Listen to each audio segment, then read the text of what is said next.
Hello বন্ধুরা, আসসালামু আলাইকুম। সবাইকে ঈদ মোবারক। সবাই কেমন আছেন? আশা করি সবাই ভালো আছেন। আমি চলে আসলাম আজকে কী কী রান্না হবে সেটা নিয়ে। তবে তার আগে একটা জাদু দেখায় নেই। এটার ভিতরে কি পানি? নারকেল। এটা কি নারকেল না? নারকেলের ভিতরে পানি না, নারকেলের ভিতরে নারকেল।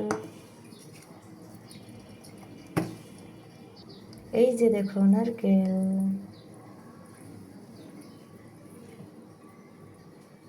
যাই হোক, চলো আজকে কী কী রান্না হবে দেখা যাক। এখানে তো পায়েসটা বসানো হয়ে গেছে। এটা আমার ছেলের খাবার, পোলাও চাল, রোস্টের মুরগি ভিজানো রাখা হয়েছে। রোস্টের মুরগি ওগুলা ভিজিয়ে রাখা হয়েছে। এখানে নুডলস আর অনেক কিছু রান্নার বাকি আছে, সেগুলো পরে দেখাবো। টাটা।